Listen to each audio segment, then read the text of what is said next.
As a hunter main that values high damage outputs, it pains me to say that warlocks are just better, and they have been for a while now. Take any build that you can possibly think of. Still hunt Apex Predator Golden Gun Hunters. Thunderlord Storms Keep Titans with a Cuirass Thunder Crash. He'll even be able to give them 2 Thunder Crashes off between 2 people, and it still won't amount to a Sanguine Warlock. I say this with the utmost seriousness. There is nothing better. And to salt the wounds even more, Sanguine Warlocks don't even need a damage super when the other 2 classes do. This is all weapon damage, and we're talking literally one-handed gameplay type of boss bakes. To break down the short and skinny for you, Sanguine Alchemy does 2 things for you. When inside a rift or a well of radiance, and you deal damage with a weapon matching your super type, you are rewarded with a 4 times surge for an overall 25% weapon damage boost, and you mark the target, inflicting a stackable 10% debuff to the enemy. To lay it out flat for you, if no prior debuff is applied, you inflict a 10%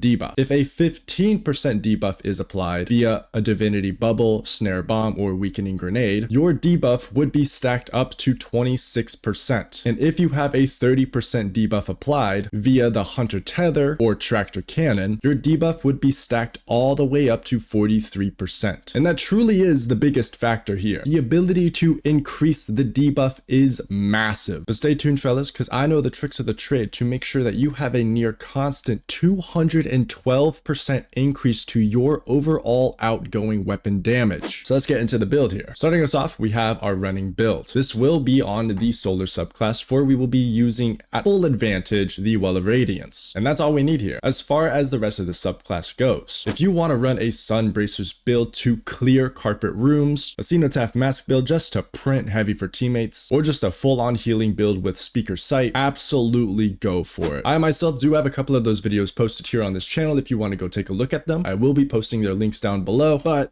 as far as the Sanguine build goes, the only thing here that we need is the Well of Radiance. And once that damage phase has arrived and you place the well, it's time to swap on over to the damage build, which will be on the Prismatic subclass. Now, getting into this build, there are a few things that we do need here. I know that swapping a whole subclass in an encounter leaves us close to nothing, but trust that the benefits far outweigh the consequences here. For the super, I will be going with Storm Trance, and so should you. For the main reason that we want to pair the meta with the meta, and in today's current meta, that would be Queen's Breaker, an Arc Exotic linear fusion rifle. It deals low taper fade type damage, and we will be juicing it even more so, and just by a slight 212% increase in overall damage. Nothing to get too worried about. Now for this whole top row, it doesn't matter, for we won't even be having any of it anyways. Well, technically I guess we would be having this one, but nonetheless, getting on to the bottom row, there's about only 3 of these that we really need. First up would be Facet of Protection, just for the 15% damage resistance to stack with the Well of Radiance's 10% damage resistance towards bosses. After that, we have Facet of Courage for the 10% light-based ability damage towards enemies that are affected by a darkness-based debuff. And lastly, Facet of Solitude,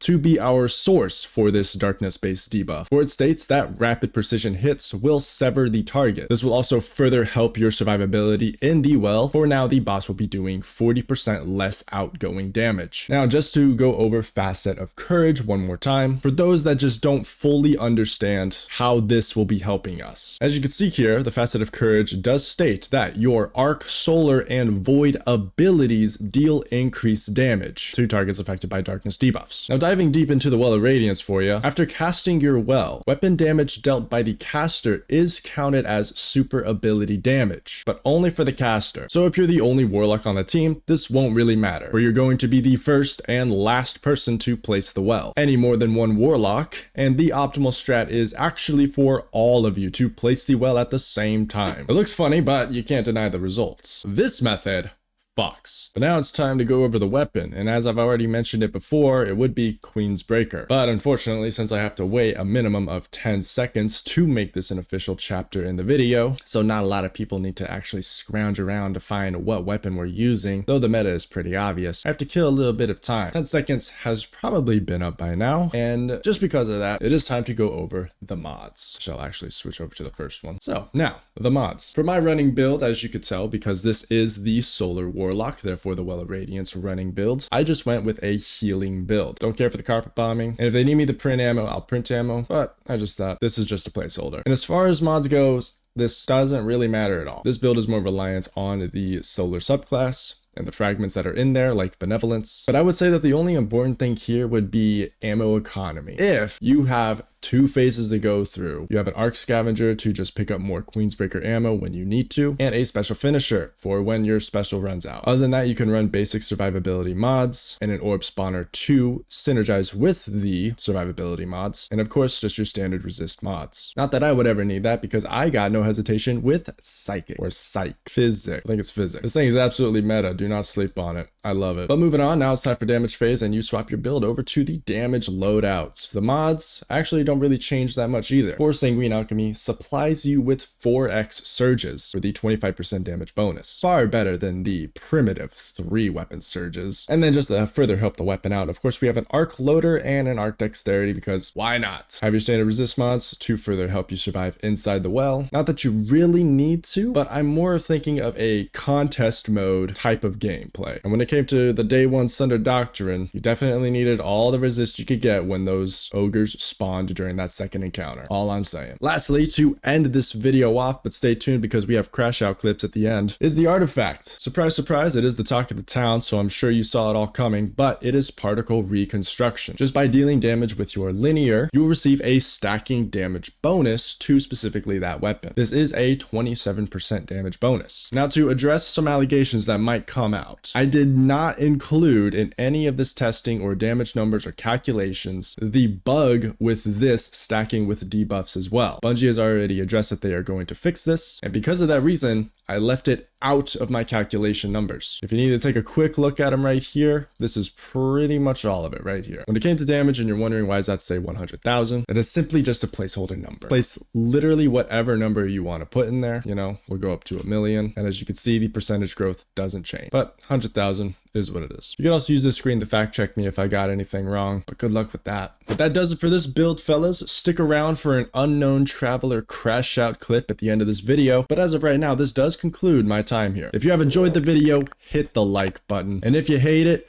100% hit that dislike button for me. And definitely, to all of you, leave a comment out there for some of your ideas that you think could rival a Sanguine Alchemy Warlock in terms of damage. I love to hear them. Now enjoy Unknown's crash out. Peace. Jesus fucking Christ.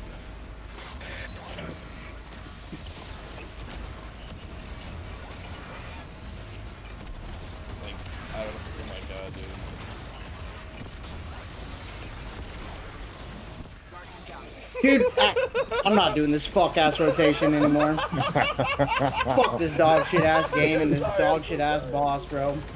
I'm gonna be honest, Unknown. You act like you haven't been here before. Ass to the wall every time. Balls in every direction! This is not my fault! Yeah, that's just funny as hell, because bro. it's Unknown, it's peak comedy. I literally, Of course it would happen that's to like me shooting my rocket, and then like I'm in a car next to my rocket, and I look out my driver's side, and it's my rocket. Dude, I'm not doing this fuck-ass rotation anymore. He looked to the right and saw his rocket. That's so funny, Not man. this rotation anymore. Oh, funny, how'd you get here? Oh wait, I shot myself. That's what happened right here. Cool. Here we are. Fuck, bro. Trash, bro. Fuck that fucking pull ass shit. Should I have been further back where Ian was? Yes. Yes. Was I discombobulated? Yes. Am I also struggling to learn a whole new DPS rotation at the same time? Yes. Is this boss a pussy? Yes, bro. Like, there's so many yeses here, bro. Was that my rocket that killed me? Yes, bro. Like, Does this game piss me off? Yes. fuck yes, bro. Do I love playing this game? Yes. Yes, it's my favorite game, It's bro. my favorite game. I wish I recorded this entire conversation. This would have been like the blooper at the end of the video. Save it, Cree, quick. How long is your fucking replay? Save it and give it to me. I almost posted that on the comment section of each of your videos for the all Quick, Cree, I heavies. need it. Quick, quick, quick. At least the confirmation to say you can or can't.